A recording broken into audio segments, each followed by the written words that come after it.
Assalamualaikum warahmatullahi wabarakatuh. Halo Bunda Yanda dan teman-teman semua. Semoga kalian semua selalu diberikan kesehatan ya. Perkenalkan, nama saya Irma Hanita. Saya dari Universitas Islam Negeri Sultan Syarif Kasim Riau, jurusan Pendidikan Islam Anak Usia Dini. Dosen pengampu Ibu Ruliana Fajriati. Baiklah, pada kesempatan ini saya akan membahas konsep pendidikan anak dalam pandangan hukum.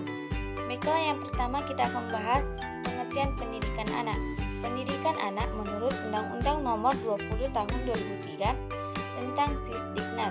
Pendidikan adalah usaha sadar dan terencana untuk mewujudkan suasana belajar dan proses pembelajaran agar peserta didik secara aktif mengembangkan potensi dirinya untuk memiliki kekuatan spiritual, keagamaan, pengendalian diri, kepribadian, kecerdasan, akhlak mulia, serta keterampilannya yang diperlukan dirinya masyarakat, bangsa, dan negara. Yang kedua itu ada pokok-pokok pikiran pendidikan. Yang pertama, usaha sadar dan terencana. Yang kedua, mewujudkan suasana belajar. Dan yang ketiga, memiliki kekuatan spiritual keagamaan.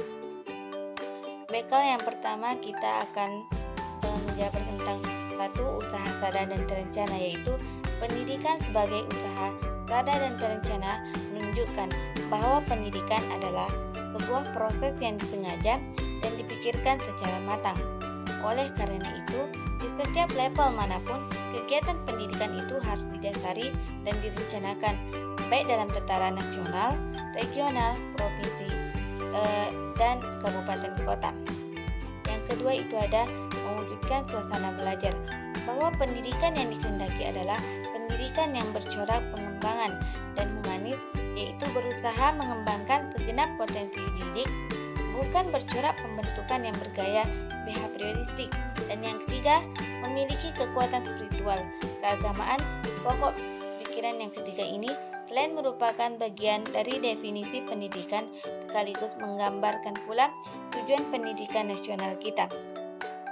Di sana tertera tujuan yang berdimensi ketuhanan, pribadi, dan sosial.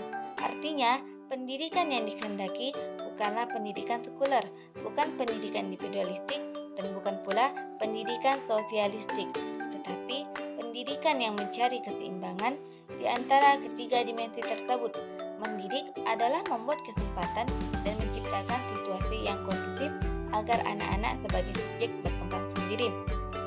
Selanjutnya itu ada perilaku pendidik ini ada banyak ya. Yang pertama, pendidik bertindak sebagai mitra atau saudara tua peserta didik. Yang kedua, melaksanakan disiplin yang permisif ialah memberi kebebasan bertindak asal semua peserta didik aktif belajar. Yang ketiga, memberikan kebebasan kepada semua peserta didik untuk mengaktualisasi potensi mereka masing-masing. Yang keempat, mengembangkan cita-cita real para peserta didik atas dasar pemahaman mereka tentang diri sendiri. Yang kelima, melayani pengembangan bakat setiap peserta didik. Yang keenam, melakukan dialog atau bertukar pikiran secara kritis dengan peserta didik. Yang ketujuh, menghargai agama dalam dunia modern yang penuh dengan rasionalitas. Hal-hal di luar rasio manusia dibahas lewat agama. Yang kedelapan, melakukan dialektika nilai budaya lama dengan nilai-nilai budaya modern. Yang kesembilan, mempelajari dan ikut memecahkan masalah masyarakat yang mencakup ekonomi, sosial, budaya, dan geografis, termasuk aplikasi filsafat Pancasila.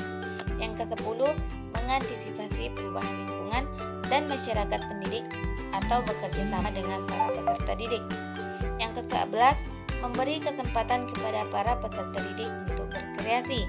Yang ke-12, mempergunakan metode penemuan. Yang ke-13, mempergunakan metode pemecahan masalah. Yang ke-14, mempergunakan metode pembuktian, melaksanakan metode eksperimentasi.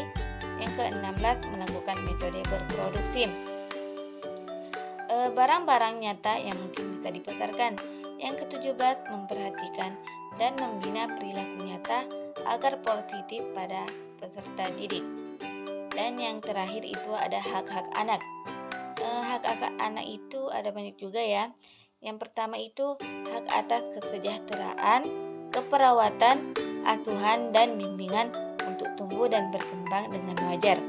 Itu terdapat dalam pasal 1 ayat 1. Yang kedua, hak atas pelayanan untuk mengembangkan kemampuan dan kehidupan sosialnya terdapat dalam pasal 1 ayat 2. Yang ketiga, hak atas pelayanan dan perlindungan baik semasa dalam kandungan maupun sesudah dilahirkan. Ini terdapat dalam pasal 1 ayat 3. Dan yang keempat, perlindungan terhadap lingkungan hidup yang dapat membahayakan atau mampu menghambat pertumbuhan dan perkembangannya dengan wajar. Pasal 1 ayat 4. Yang kelima, itu ada hak diutamakan mendapat pertolongan, bantuan, dan perlindungan dalam keadaan yang membahayakan. Pasal 3. Yang keenam itu ada memperoleh bantuan untuk tumbuh dan berkembang dengan wajar bagi anak yang tidak mampu. Ini terdapat dalam pasal 5 ayat 1. Dan yang terakhir itu ada hak mendapatkan pelayanan dan asuhan guna mengatasi hambatan yang terjadi dalam masa pertumbuhan dan perkembangan bagi anak yang mengalami masalah perilaku. Pasal 6 ayat 1. Hak memperoleh pelayanan khusus untuk mencapai tingkat pertumbuhan dan perkembangan. Pasal 7. Baiklah, hanya ini yang dapat saya sampaikan. Semoga bermanfaat untuk kita semua ya.